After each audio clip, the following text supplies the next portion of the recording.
va faire le verset 33 qui est très philosophique et très important. Il nous donne des belles qualités de l'absolu dans sa forme de Govinda et en même temps un principe de philosophie absolument essentiel.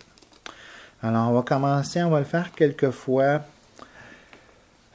pour la bonne prononciation, et là je vais enregistrer aussi la bonne prononciation et le meter, comme on dit en anglais, ça veut dire la façon, le mètre, comment qu'on dit, là, le rythme.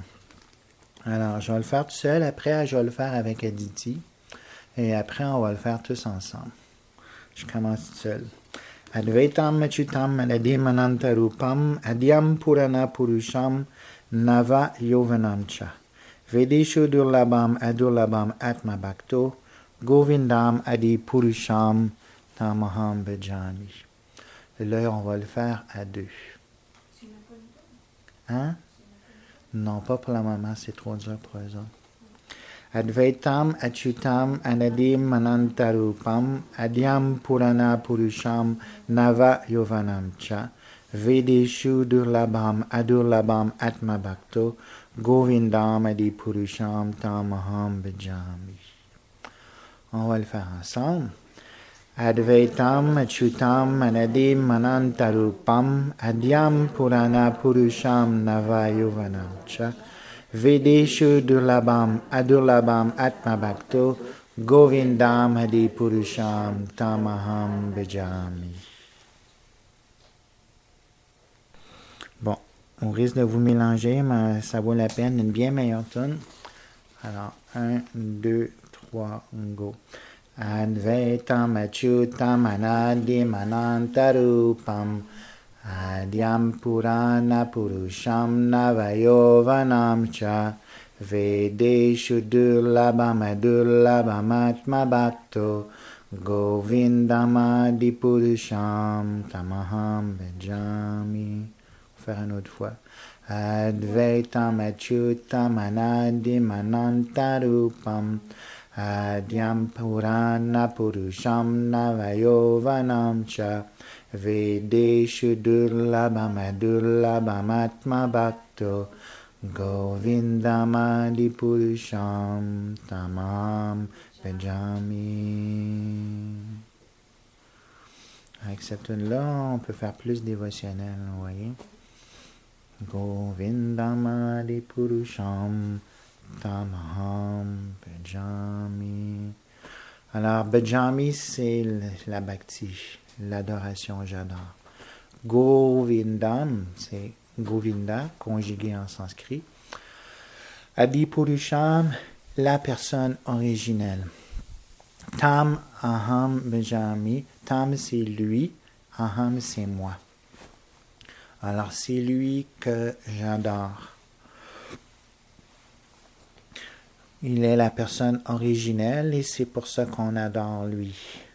Parce que lorsqu'on est sérieux dans la vie spirituelle, on fait Satyam Param Dhimai. On veut adorer seulement la vérité absolue. On ne veut pas adorer n'importe quoi, n'importe comment. Et on n'aime pas non plus parler de n'importe quoi, n'importe comment. Et on n'aime pas en entendre parler n'importe quoi, n'importe comment. On veut que notre mental soit fixé sur la vérité absolue parce qu'on sait la différence entre avoir un mental fixé dans quelque chose de relatif, matériel, et pouvoir fixer notre mental sur quelque chose d'absolu. Ça fait une grosse différence. Une grosse différence intérieure, une grosse différence au niveau des modes. On voit quelque chose qui est à Tamaguna, Rajaguna. C'est pas intéressant. Et c'est très dur aussi de méditer sur la vérité absolue lorsqu'on est Rajaguna, Tamaguna. Alors, on veut garder notre mental sur Satyam Param Dhimai, méditer sur la vérité absolue. Et on a vu que dans l'absolu, il y a 3 grandes catégories de formes. Brahman, Paramatma et Bhagavan. Brahman, c'est la forme sans forme. C'est la forme sans qualité qu'on appelle comment? Visheshya, Visheshana ou Vishista.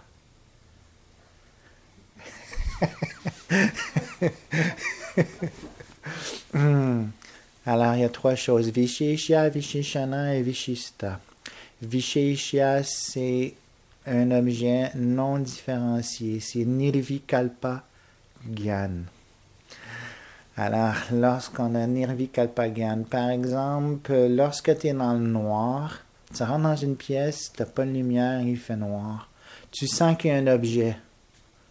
C'est quoi? C'est un lit, c'est une table, tu sais pas. Tu as juste senti qu'il y a un objet, mais tu n'as pas pu qualifier c'est quoi cet objet-là, puis tu n'as pas pu qualifier ni sa couleur ou aucune de ses qualités. Nirvikalpa. Alors, Vikalpa, c'est une qualité et Nir, c'est non, sans qualité. Alors, tu as une connaissance, tu as un gyan, il y a une connaissance, il y a quelque chose. Il y a quelque chose là, dans ce coin-là, la pièce, il y a quelque chose. Mais tu ne sais pas c'est quoi.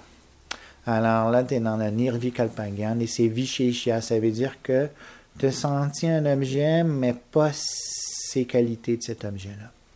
Et là, si tu allumes la lumière, tu peux avoir, par exemple, si c'était un gros ballon rouge, tu as le rouge qui te saute aux yeux.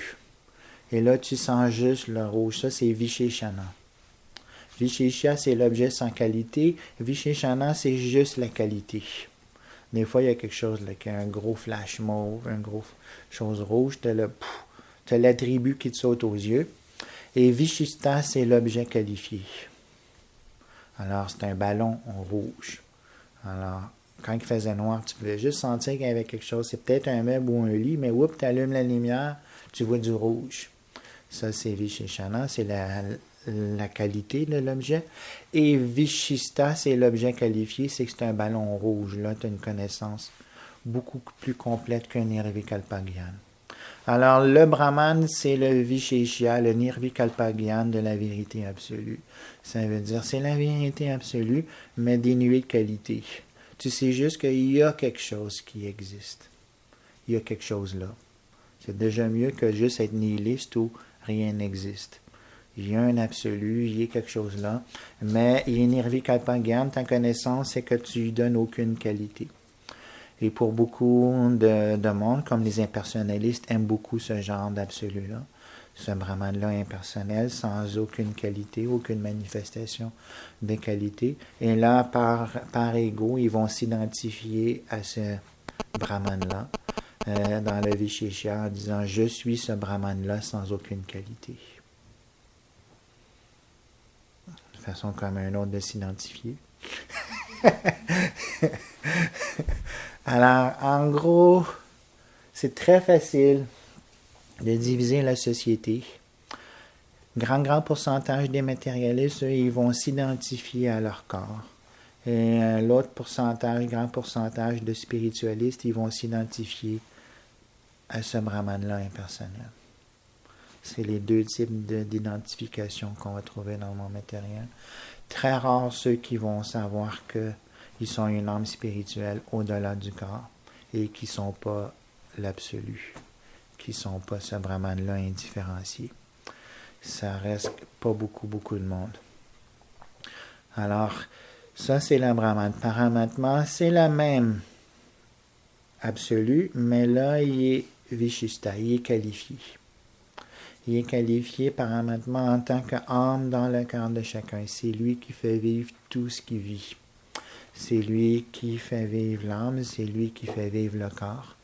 Même notre propre corps à nous, on est dans un corps, on s'identifie souvent à lui, on pense même qu'il nous appartient.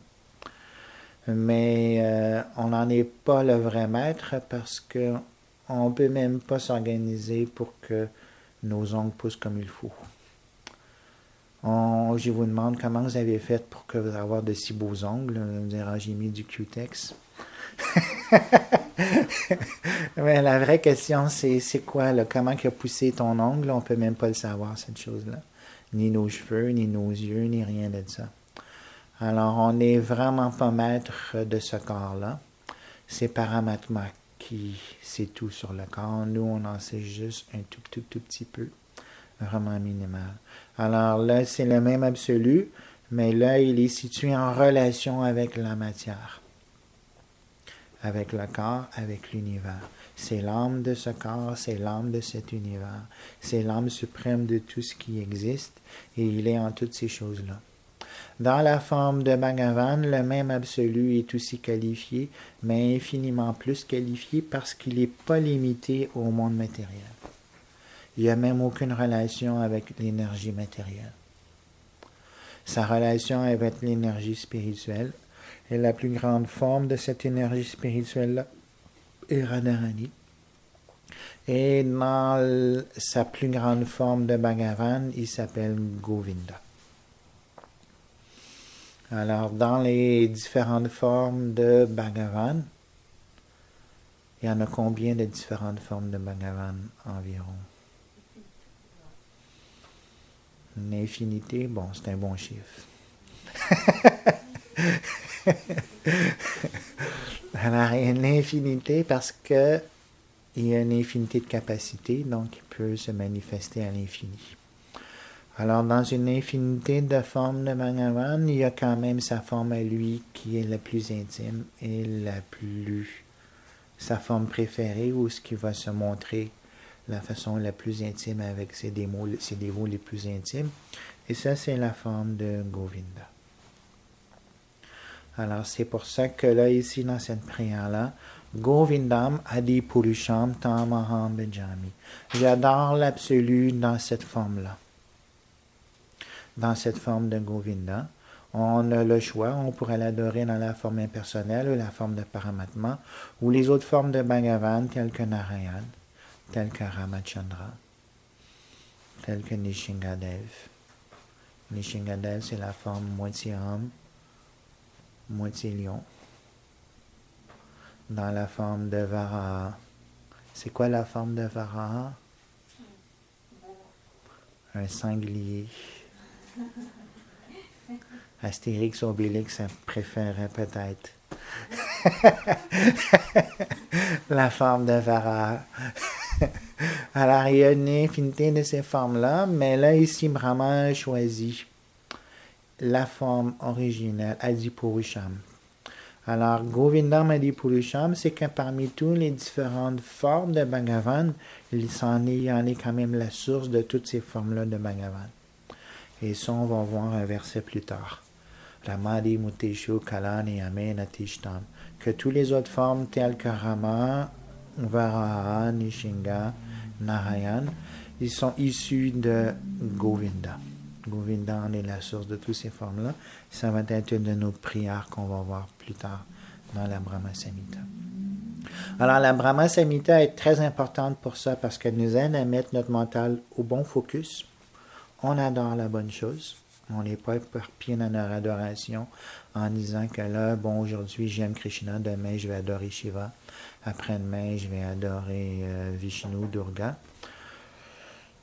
Expliqué, Ananya Chintayantu Man, Krishna explique dans la Bhagavad Gita que il faut avoir une bhakti. Ananya, ça veut dire sans mélange, qui ne va pas de tous les côtés.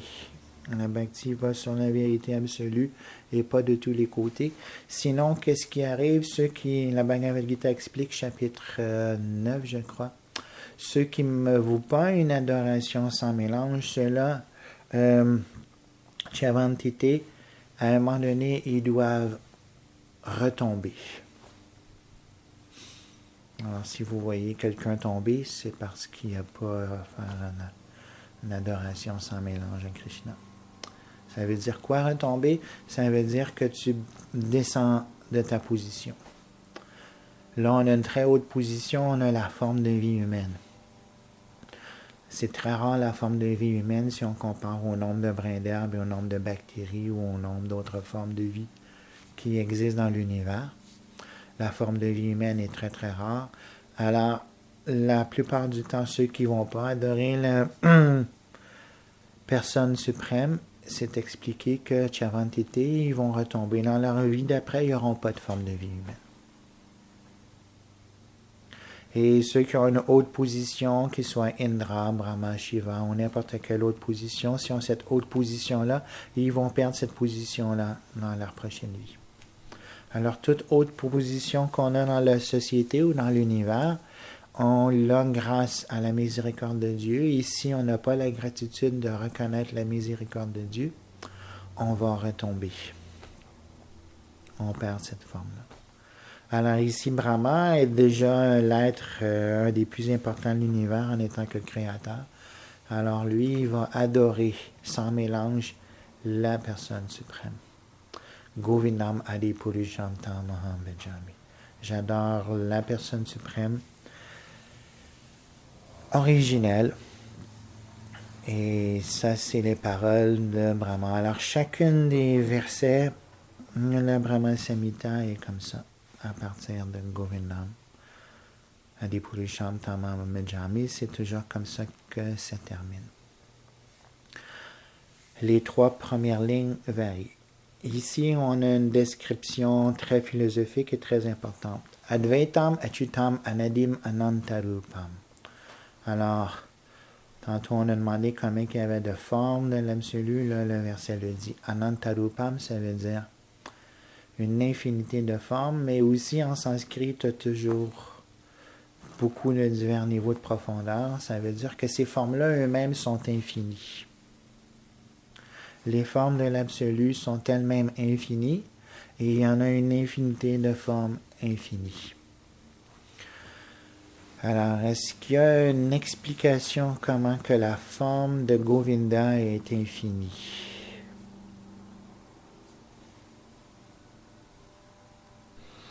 Alors, lorsque Govinda vient lui-même en ce monde, il nous montre ses attributs. Et là, par ses lilas, ses activités spirituelles, et il nous montre ses attributs. Et dans quelques-uns de ces lilas, il a montré que sa forme est infinie. Alors, il était une fois, Krishna, qui allait se promener tous les jours dans le bois avec son frère Balaram et ses amis. Et à un moment donné, Balaram, il revient à la maison, il va voir la mère de Krishna, qui était sa mère à lui aussi, parce qu'il était un frère. Et là, il dit, maman, Krishna, il mange de la terre. Tu sais, des fois, le frère va stouler l'autre. Alors, il a stoulé Krishna et il dit, Krishna, il mange de la terre. Tu sais, les petits jeunes, ils étaient très petits. Les petits jeunes, ils peuvent faire ça des fois, des niaiseries comme ça. Prendre la terre puis manger de la terre. Fait que là, sa mère n'était pas contente. Il fallait qu'elle éduque le petit jeune Govinda. Alors, elle amène Krishna. Elle dit, mon petit gars, je te donne un gros lunch. Tous les jours, tu t'en vas jouer, je te donne un gros lunch, puis c'est un gros lunch. C'est extrêmement gigantesque parce qu'ils vont avoir quelque chose comme 2000 cuisiniers le matin, juste pour préparer le lunch de Krishna. Et la main-d'œuvre est illimitée là-bas. La mère qui aime beaucoup son enfant va lui donner assez de nourriture, puis elle dit, mais donne-en à tes amis aussi. Alors, c'est un gros lunch. Vraiment, tu ne peux pas avoir mieux. Là. On ne peut même pas décrire tout ce qu'il y a là-dedans. Et puis, même que Maria Yashoda engage Radharani. Radharani est payée. C'est sa job pour venir cuisiner tous les matins pour Krishna. Parce que c'est elle qui cuisine le mieux. Elle a une bénédiction par un grand sage que tout ce que Radharani va cuisiner va goûter absolument bon. Elle ne peut pas manquer sa recette. Alors, tout ce qu'elle, quand il y a un concours de nourriture, c'est toujours elle qui gagne. C'est toujours la meilleure.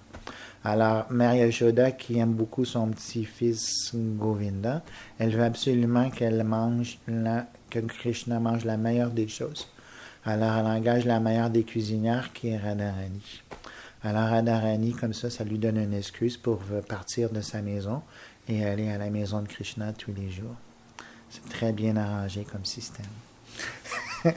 Alors, elle-même va cuisiner, mais Radharani est toujours entourée de centaines de milliers de manjaris, de gopis avec elle. Alors, quand elle cuisine, tous les autres milliers de manjaris et gopis vont aider Radharani à cuisiner. Ça fait des gros lunchs.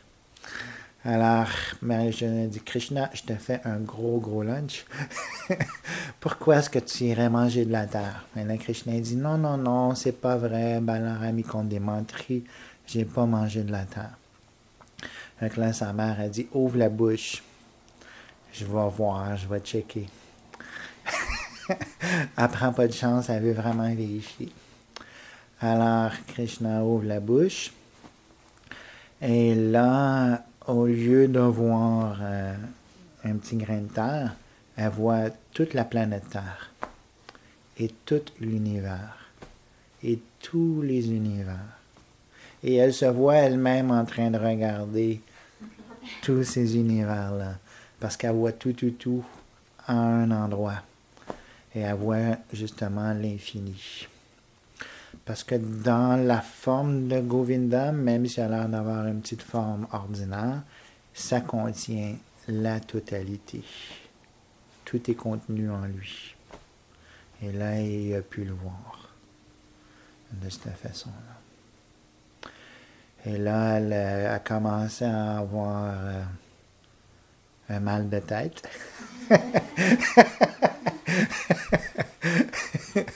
Elle se demandait qu'est-ce qui se passait, est-ce que j'hallucine, c'est quoi que Radharani a mis dans le subji.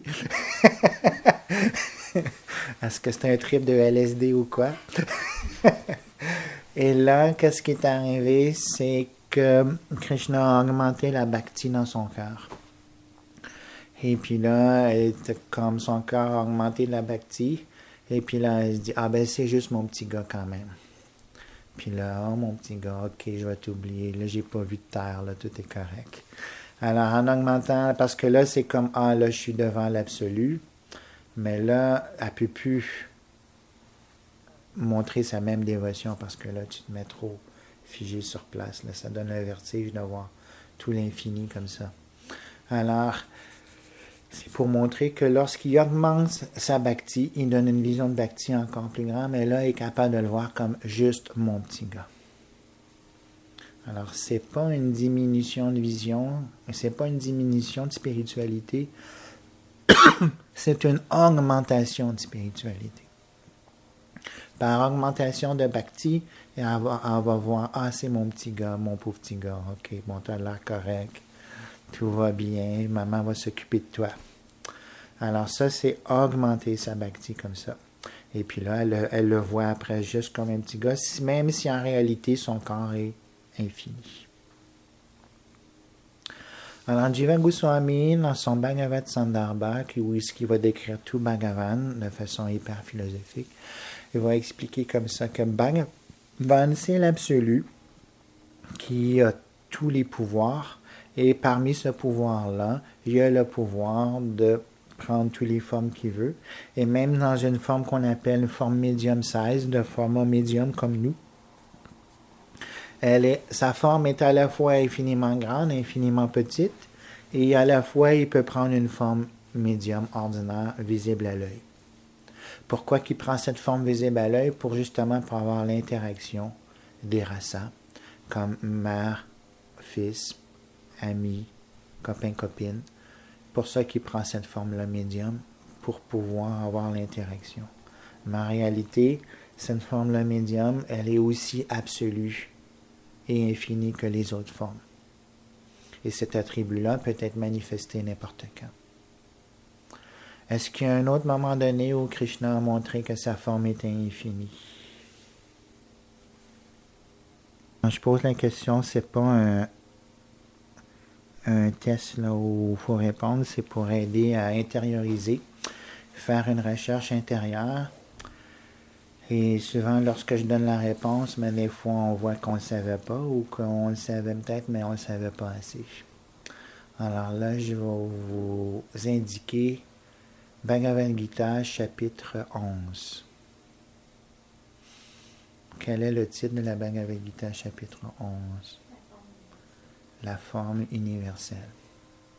Encore une fois, dans la même forme de Krishna, Arjuna qui était dans le chariot avec Krishna. Et au début du chapitre 11, il dit, « Oh Krishna, j'ai entendu dire que tu as une forme infinie, qu'on voit tout dans ta forme. Là, je vois juste ta forme de conducteur de chariot. Peux-tu me montrer cette forme universelle.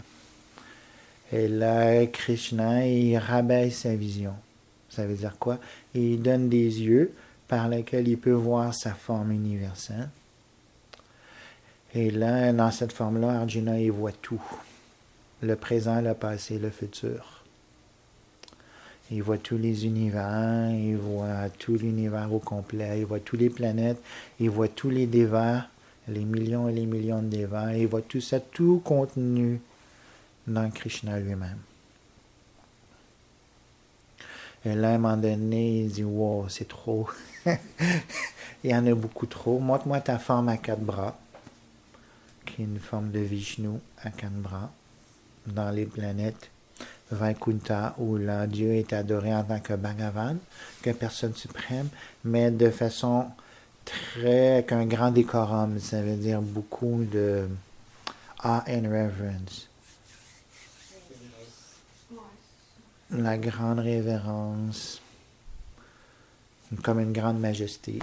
Et après ça, Krishna reprend sa forme à 2 bras, qui explique que cette forme-là à 2 bras est la plus élevée de toutes les autres formes.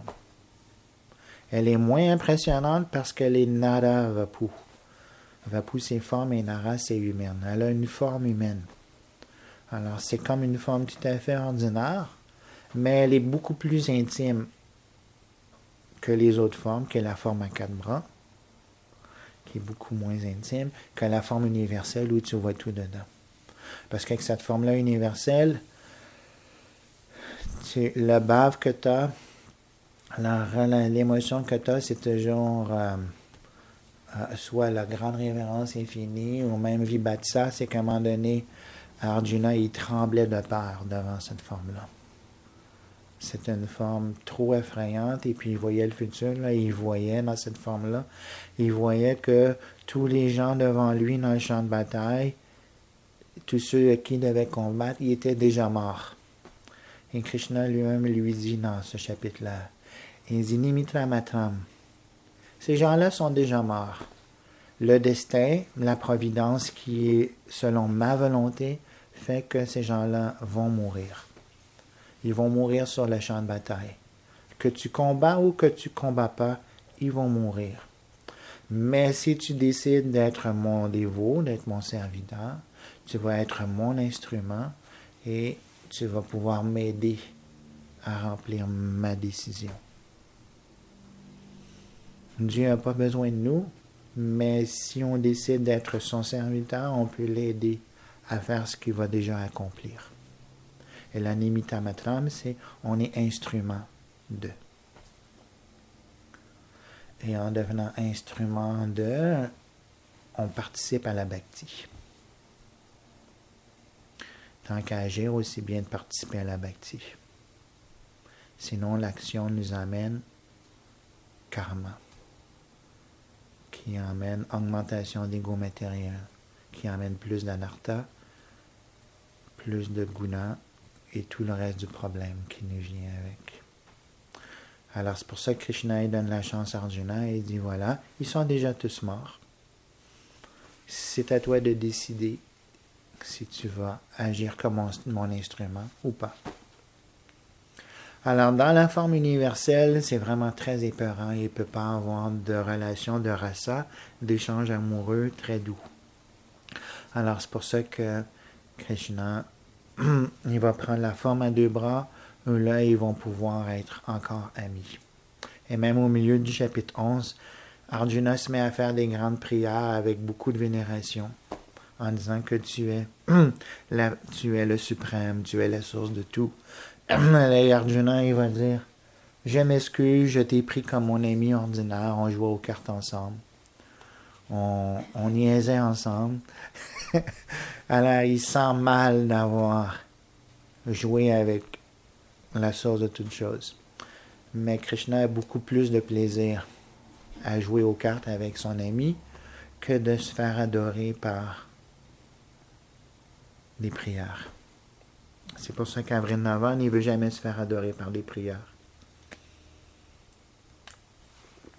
Il est mieux se faire lancer des insultes par les autres gopis que de recevoir des prières de vénération.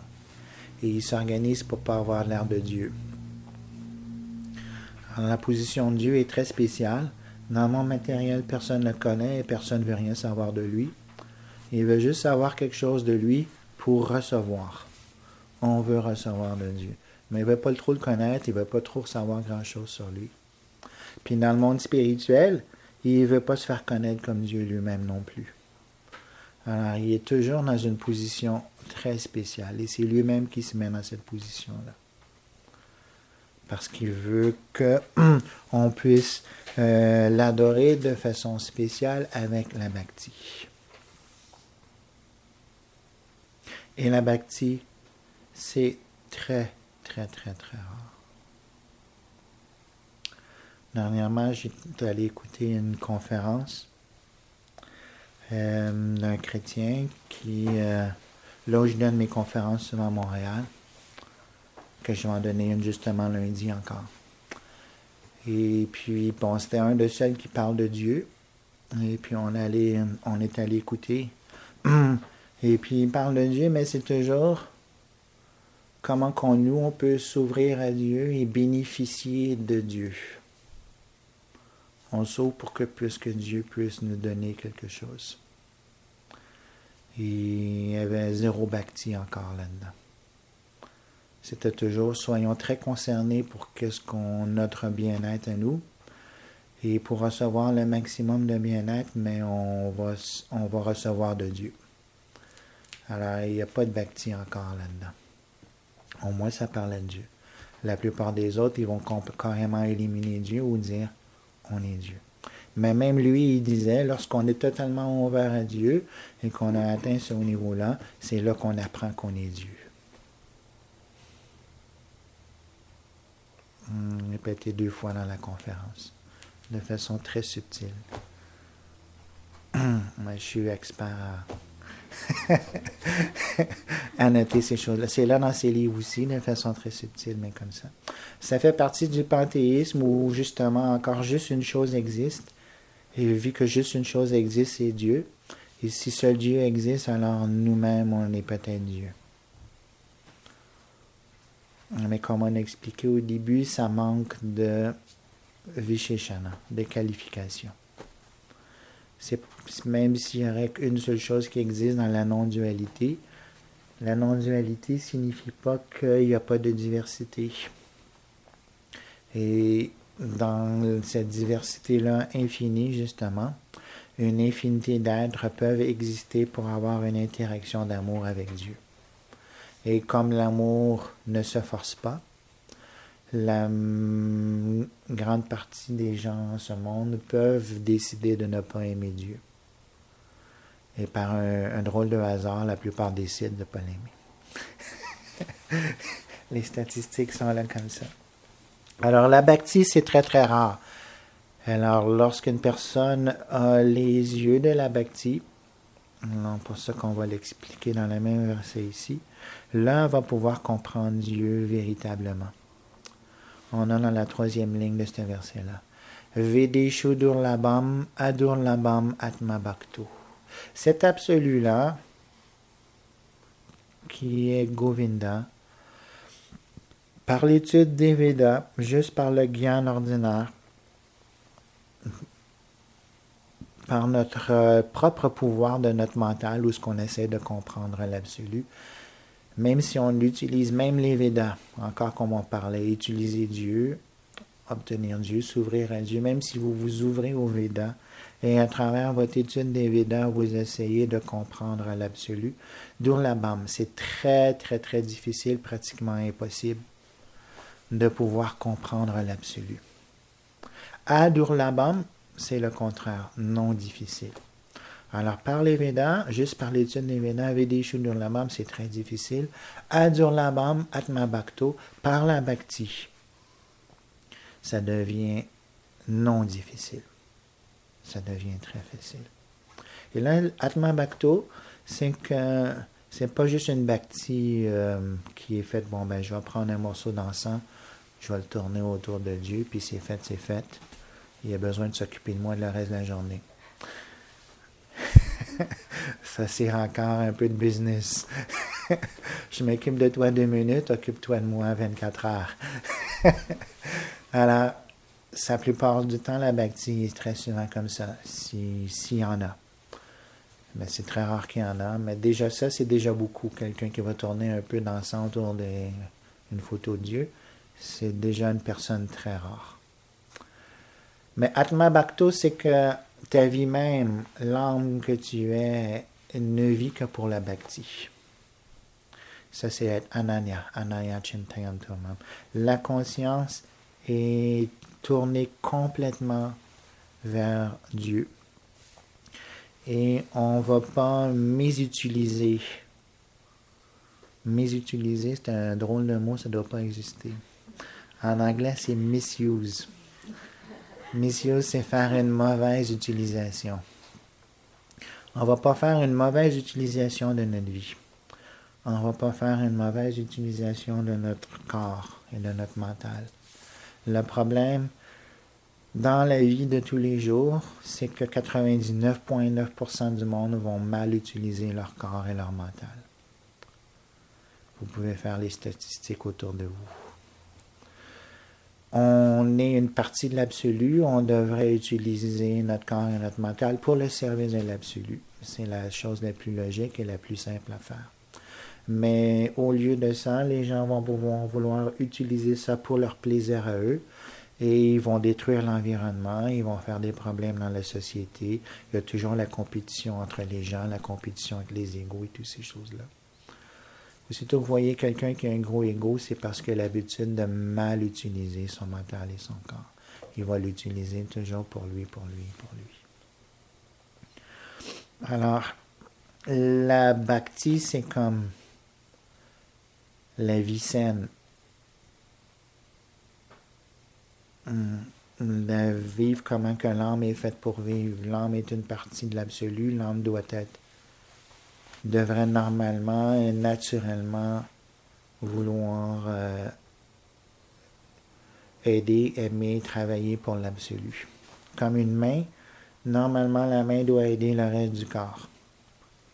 Mais si la main elle décide, ben moi je vais faire ce que je veux, juste mon plaisir à moi, mais là elle est dans un état bizarre. Et elle va mal utiliser ses doigts. Elle va faire des choses comme ça. Alors, c'est ça qui arrive dans le monde matériel. Les gens vont mal utiliser le corps et le mental. Mal utiliser les sens. Bhagavad Gita 5.22 nous explique Yehi samspasaja boga dukkha yunaya evate.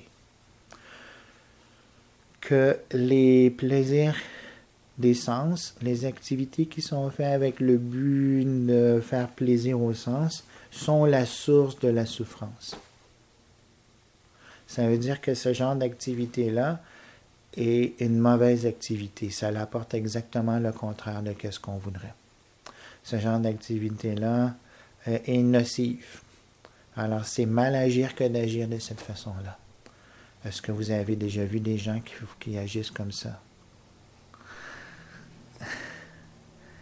Alors, c'est tellement courant qu'on dirait que c'est la façon normale de vivre. Mais vu qu'on est dans une vision d'illusion, ce qui semble normal n'est vraiment pas normal. La vraie normalité, c'est Atma Bhakti. Que la vraie vie, l'âme, soit pleinement dans la Bhakti, ça c'est la façon normale d'agir, de bien agir, sans détruire toute la société, sans détruire tout l'environnement, sans détruire ton propre karma toi-même et ta propre chance d'avoir une meilleure naissance, ou au moins ta propre chance de pouvoir aller dans le monde spirituel. Lorsque tu agis de façon matérialiste en disant « Ah, mais tu détruis tout. » Tu détruis l'environnement, tu détruis la société, tu détruis tes propres chances de pouvoir atteindre ce que tu veux vraiment. Satchitananda. Une existence pleine de conscience et de félicité. Alors ça, c'est ce qui arrive lorsqu'on n'est pas Atma Bhakti, lorsqu'on n'est pas pleinement absorbé dans la Bhakti. Alors, ce Govinda-là qui est Advaitam Achutam Anindi Manantarupam Adhyam Purana Purisham Navayovanamsha, il est très difficile à comprendre si on n'a pas de bhakti. Mais c'est facile à comprendre avec la bhakti. C'est pour ça que je dis toujours, c'est facile avec la bhakti. Le problème, c'est que les gens, ils sont imperméables à la bhakti. C'est... ils sont même... comment est-ce qu'on peut dire? Quand tu as des... dans l'air, là, tu as du poème, tu as des allergies. Allergiques à la bhakti. C'est un gros problème. Et ça devient très difficile à cause de l'ego qui est vraiment très gigantesque. Alors avec cet ego-là hyper gigantesque, mais là tu ne peux pas vraiment connaître qui est véritablement Dieu. Parce que tu vois tout avec la vision que je suis moi-même le numéro un. Et dans la bhakti, l'humilité est obligatoire. Parce que dans la bhakti, c'est plus toi qui es le numéro un, c'est Dieu. Et ça, c'est dur à prendre pour l'ego. L'ego ne veut pas prendre ça. L'ego veut être numéro un. Mais là, dans la bhakti, tu t'abandonnes et tu prends refuge. Et tu es obligé de reconnaître que tu dépends de Dieu. Et tu es obligé de reconnaître que tu n'es pas numéro un. Alors, c'est vraiment très, très, très dur pour l'ego. Tandis que si tu as une philosophie impersonnelle où tu dis que tout est un, on est tous Dieu, ça, c'est du prédigéré pour l'ego. L'ego est très content. Tu boostes l'ego au maximum. À la bhakti, ça fait exactement le contraire. Alors, les gens sont hyper allergiques à ça. Très, très, très allergiques à ça. Quand tu t'abandonnes, tu es obligé d'avoir l'humilité. Tu n'es pas le numéro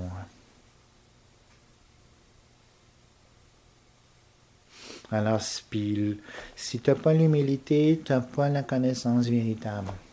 Parce que tu n'as pas une vision claire de ce qui se passe. C'est pour ça, Vedeshu Durlabham Adurlabham Atma Bhakto. La plupart du monde qui vont étudier un peu les Védas, et ils vont être hyper fiers. Une des personnes que je parlais tantôt, elle dit, j'ai lu le Vijnana Bhairava. Très fier d'avoir lu le Vijnana. Elle dit, c'est vegan.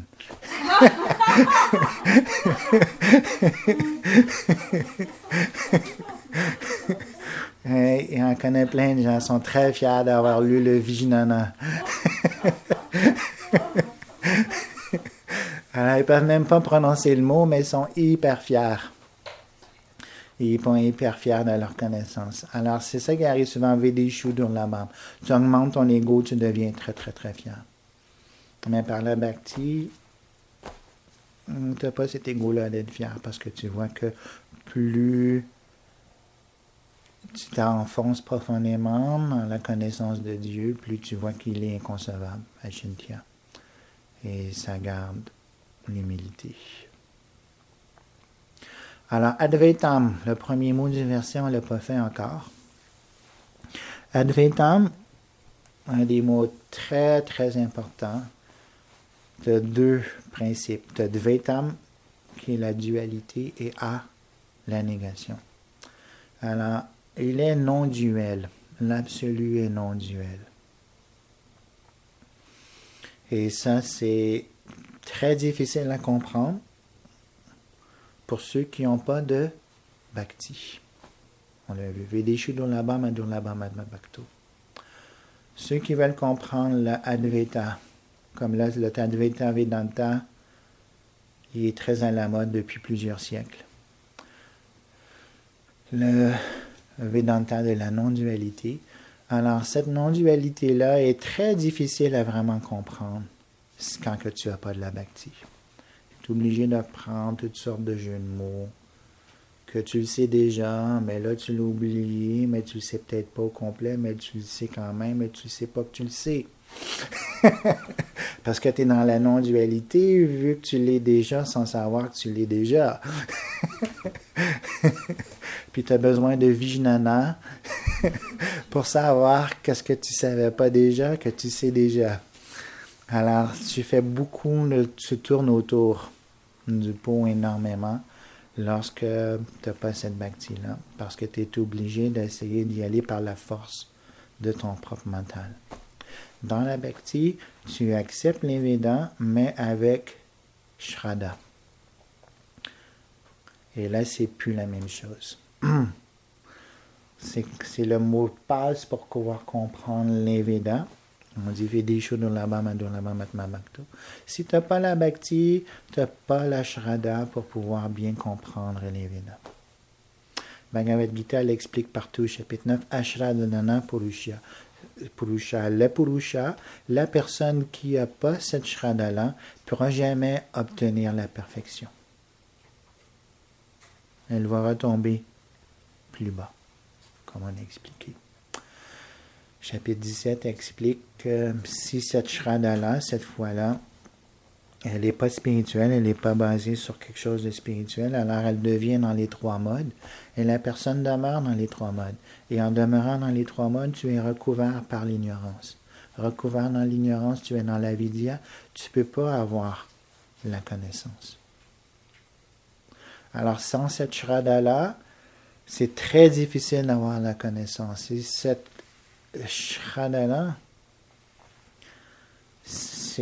comme on dit toujours mot Shraddha plutôt que foi, parce que c'est pas juste une foi comme on a le mot matériel, là, moi j'ai foi, croyance, c'est vraiment une capacité de voir. Ça donne une vision. C'est comme si la différence entre avoir la lunette et pas la lunette. Lorsque tu obtiens ce Shraddha-là, tu es capable de voir l'absolu avec des yeux beaucoup plus clairs. Mais sans cette Shraddha-là, tu es encore dans Nirvikalpa-gyan. On a parlé du Nirvikalpa-gyan. Il y a quelque chose, il y a un objet, mais tu ne peux pas savoir c'est quoi cet objet-là. Est-ce que c'est un meuble, un lit ou un ballon? Tu n'as aucune idée. Alors, c'est dans le flou. Alors, cette Shraddha-là te donne la capacité de pouvoir voir.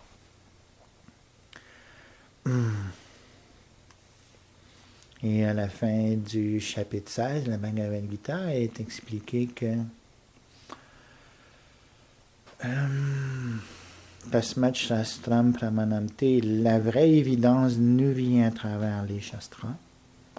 Et si on n'a pas justement cette foi-là, cette Shraddha envers les Shastras, on ne peut pas atteindre la perfection. Alors, il t'a beau avoir les Védas, mais tu n'auras pas vraiment foi en ce qu'ils vont dire. Et c'est pour ça que dans la théorie des impersonnalistes, ils vont dire que le vrai Brahman ne peut pas être décrit par les Védas de toute façon. Et là, on est dans une grande contradiction sur laquelle vous pouvez méditer pendant longtemps. Dans le Advaita Vedanta, la plupart du Advaita Vedanta, Vedanta veut dire que c'est la perfection des Védas, la finalité des Védas, l'ultime des Védas. Eux, ils vont dire que les Védas ne peuvent pas décrire le Brahman. C'est leur position. Alors, c'est du Vedanta ou du non-Vedanta?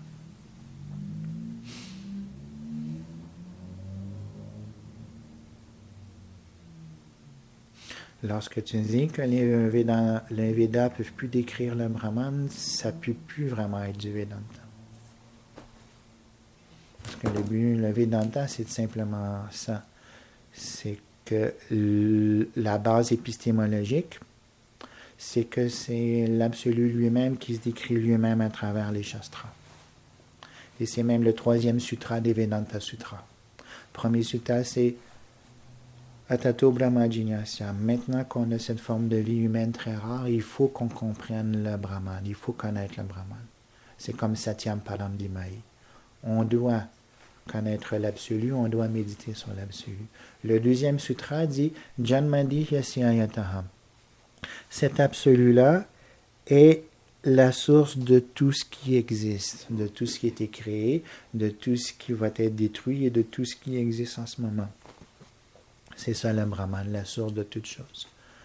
Et la 3e sutra explique comment le connaître. Shastra Yonidvat. Le Shastra est la source de connaissance sur le Brahman. Le premier sutra dit il faut connaître le Brahman. Le deuxième dit c'est important de le connaître parce que c'est lui la toute chose et la source de toute chose. Et le troisième sutra nous dit comment le connaître à travers les Shastras. Alors ça, c'est la base du Vedanta, qu'on doit se baser sur les Shastras, qui est le Brahman lui-même qui parle à travers les Shastras pour se décrire. C'est la façon de le connaître. Mais si tu dis « Ah non, non, non », les Shastras ne peuvent pas vraiment décrire Brahman, là, c'est plus du Vedanta. C'est un peu comme le bouddhisme, la religion jaine ou le matérialisme ordinaire qui va dire que non, l'absolu ne peut pas se décrire, il ne peut pas avoir de Shastra. L'absolu est sans pouvoir et il n'a même pas le pouvoir de se décrire. Ça l'infirme. Ça l'infirme l'absolu. Et c'est pour ça que c'est décrit Mayavanam Asat Shastram Mayavadi Krishna Aparadi. Cette philosophie-là, impersonnelle Mayavan, est anti-shastra, c'est contre les shastras et c'est pas ça ne suit pas les shastras. Et cette philosophie Mayavadi, Krishna Aparadi, ça fait des offenses. Tu fais des offenses. Oh Govinda, tu n'as aucun pouvoir, tu ne peux même pas te décrire.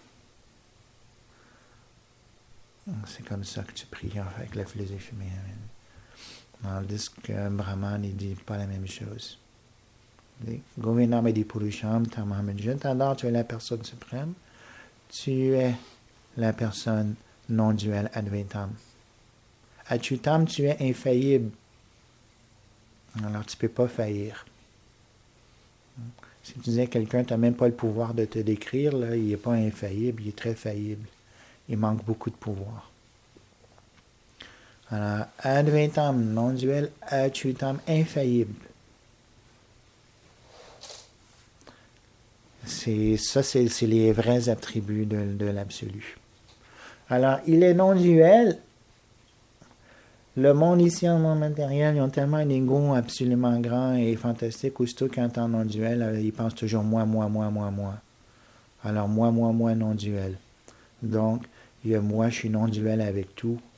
Tout est en moi et je suis tout.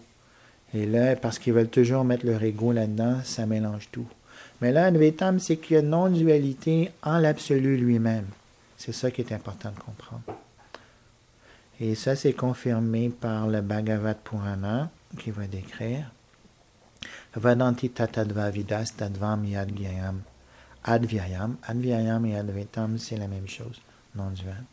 Brahmaniti, Paramatmaiti, Bhagavaniti, Shabdyate. Shabdyate, ça veut dire décrit. Shabda, c'est les Shastras. Alors, on peut décrire le Brahman, on est capable. Les Shastras sont capables de décrire ce Brahman-là. Ils peuvent le décrire comme Brahman, Paramatma et Bhagavan. Et Advayagyan, ça veut dire c'est une conscience non duelle. Il n'y a pas de dualité entre Brahman, Paramatma et Bhagavan. C'est entre ces trois-là qu'il n'y a pas de dualité. Les partisans de la non-dualité, ils vont s'imaginer qu'il n'y a pas de dualité entre nous et le monde, par exemple. Tout est un. Soyons en harmonie avec notre corps, avec la nature, avec le monde. C'est vraiment rêver en couleur. Parce que le corps est rempli de dualité. Et c'est rempli de dualité partout. Et on n'est pas de la même nature que cette nature matérielle. La nature matérielle est Bahiranga Shakti, c'est une énergie extérieure, l'énergie externe. Et l'énergie spirituelle est Chit Shakti, une énergie spirituelle pleine de conscience. L'énergie matérielle n'a pas de conscience. C'est pas la même chose, c'est deux catégories différentes. Je vous mets dans une pièce avec, par exemple, je ne sais pas, quelqu'un que vous aimez bien, avec qui vous pouvez parler de choses qui vous intéressent. Vous êtes dans la même pièce avec un verre d'eau et vous essayez de discuter avec le verre d'eau pour voir s'il va y avoir une non-dualité. Le verre d'eau n'a pas de conscience.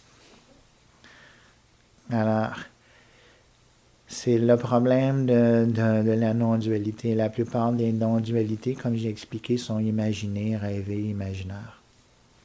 Imaginées par le mental. C'est pour ça que ça prend la bhakti pour vraiment comprendre c'est quoi la non-dualité. Advaitam, la non-dualité même, c'est un des noms de l'absolu. C'est pas n'importe quoi. Advaitam. Alors, c'est pour ça que ça prend la shraddha, la bhakti, pour vraiment comprendre ces choses-là. L'adhikar pour la bhakti, c'est la shraddha. L'adhikar pour le gyan, c'est quoi?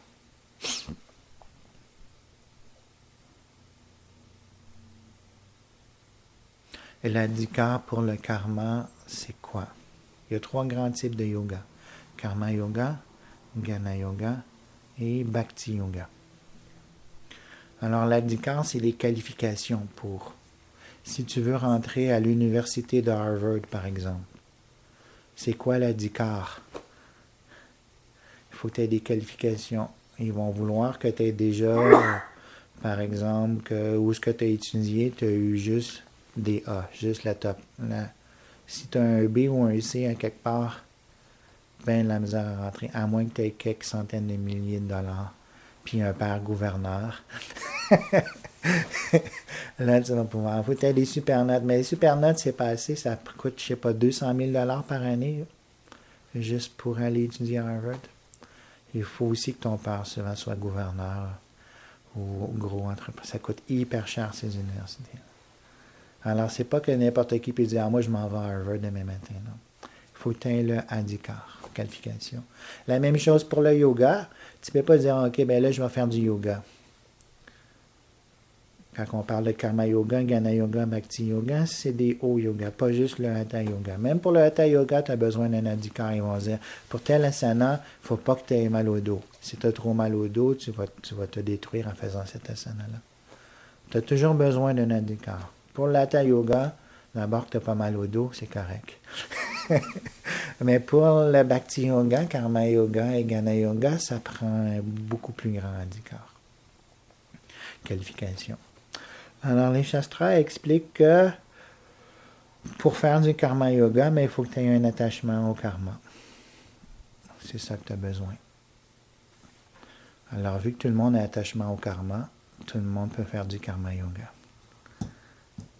Mais un jnana yogi, par exemple, qui veut faire du jnana yoga, qui voit que tout est brahman, et pour lui, il est allergique au karma. Il sait que s'il fait du karma, il va avoir une réaction. Il est allergique. Il n'aime pas ça. Pour lui, c'est plus dur de faire du karma yoga. Alors, l'adhikar pour le jnana yoga, c'est vairagya. Il faut être pleinement détaché des choses matérielles. Parce que si tu es attaché aux choses matérielles, mais tu ne pourras jamais pouvoir cultiver le gyan impersonnel. Parce que dans le gyan impersonnel, justement, il faut que tu te détaches de tout, vu que tout est illusoire. Brahma Satyam Jagat Mithya. Tout ce qui est Jagat est Mithya. Tout ce qui montre une variété est faux. Alors, il faut que tu te détaches de toutes ces choses-là. Et sinon, tu ne peux pas cultiver le gyan. À un niveau plus prosaïque et mondain, si tu veux étudier tous les shastras, dans le point de vue de Jnana Yoga, ça prend de nombreuses années. Et si tu es très attaché à avoir la grande maison, la belle voiture, 3-4 blondes et tout la belle vie, tu n'auras pas le temps d'étudier tous les Vedas. Tout simplement impossible, parce que ton mental est éparpillé de tous les côtés. Pour le Jnana Yoga, il faut que ton mental soit fixe sur le Brahman. Il ne faut pas que tu sois attaché à essayer d'avoir tous les nouveaux disques, la nouvelle chanson de Britney Spears, puis toutes ces choses-là. Tu ne peux pas avoir le mental éparpillé de tous les côtés pour le Jnana Yoga.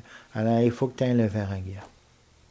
Mais pour la bhakti, c'est encore plus dur à obtenir. C'est la shraddha qu'il faut obtenir. Vairagya est déjà dur à obtenir. Très peu de monde peuvent avoir le vairagya véritable, un vrai détachement. Mais un Shraddha, c'est encore plus dur à obtenir parce que ça s'achète nulle part chez Walmart. Un Shraddha, il peut juste s'obtenir par la miséricorde de Dieu et cette miséricorde-là se donne toujours normalement 99% du temps par un autre dévot qui lui, un Shraddha, peut transmettre. Sinon, tu ne peux pas avoir le Shraddha et si tu n'as pas le Shraddha, tu n'as pas l'adhikar pour la bhakti. Tu ne peux pas rentrer. Tu n'as pas ton tag de pouvoir rentrer dans le bureau de la bhakti. Alors, c'est pour ça que Adulama Matma Bhakto, c'est très facile de comprendre Brahman avec la bhakti, mais pas facile d'avoir la bhakti. Même si extérieurement la bhakti, ça a l'air très simple, tu prends une fleur et tu l'offres à Dieu. Mais pour avoir la Shraddha véritable, pour pouvoir faire ça, c'est une autre histoire.